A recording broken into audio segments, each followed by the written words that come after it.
Senator Bovey. Thank you, Chair. Thank you both very much. This is very interesting, and though I haven't finished reading the recent policy report, I've found the 7 policy recommendations, interesting, so I thank you. Yesterday we heard from Mr. Rolls from the UK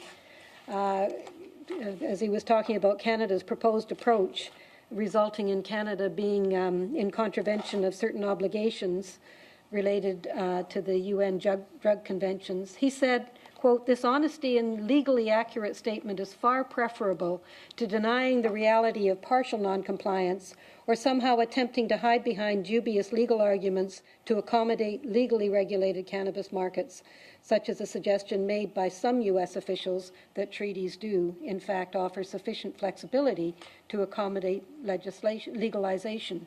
They do not."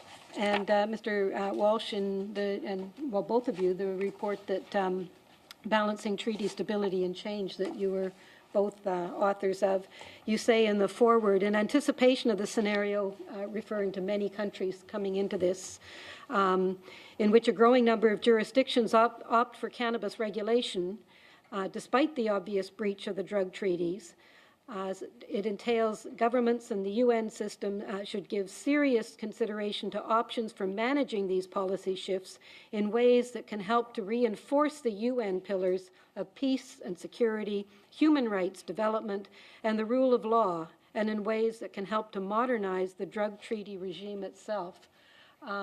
Putting those together, I wonder if you could elaborate perhaps on how you think Canada, yesterday we were told Canada should be the principal leader with what we're doing. What should we be doing in terms of these legal policy shifts? Still first. Thanks. Yeah, that is indeed one of the key issues at stake. I definitely agree also with what was said yesterday by Steve Rolls, that going in the direction of untidy legal reinterpretations of the treaty is definitely not the way to go, and indeed also denying the reality would, in my view, show disrespect for international law.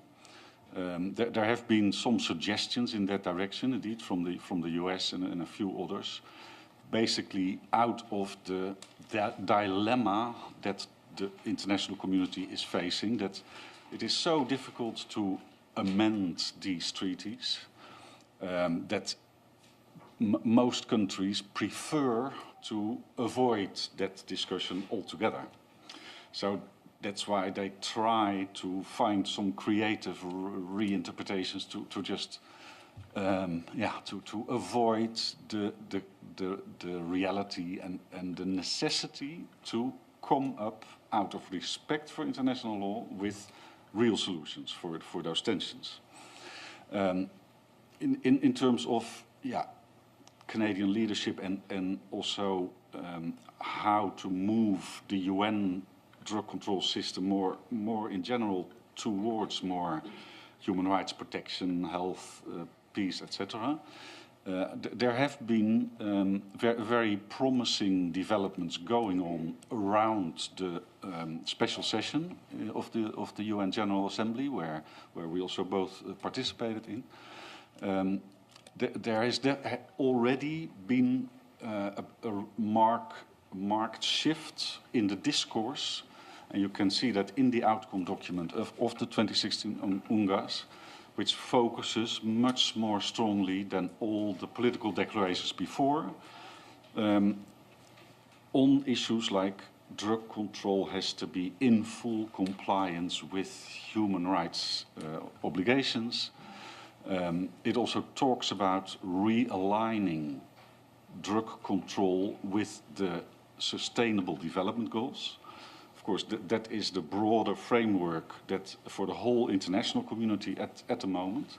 So also to look how the current drug control system can contribute to the realization of the SDGs but also where there are potential elements of conflict, where current drug control policies could hamper the reaching the SDGs by 2030. What Canada could do, apart, of course, from what it is starting to do already, taking an active role in these international UN discussions, there is a new global review moment currently being prepared in the UN Commission on Narcotic Drugs, because 2019 is the deadline of the previous political declaration, which was agreed in 2009. There was a 10-year action plan, and there will be an evaluation, a review of the 10-year period, and tensions are already increasing around how to organize that review moment next year. So taking an active role in those discussions is crucial at the moment, because it is a moment where things also at the UN level are starting to move, already shift in another direction. And of course the other significant role that Canada could play is explore specifically on the cannabis issue with other countries that are struggling with the same question, to start informal consultations about how other countries are looking at that issue, and to start working out some possible scenarios together with a group of other like-minded states. Thank you. Mr. Walsh?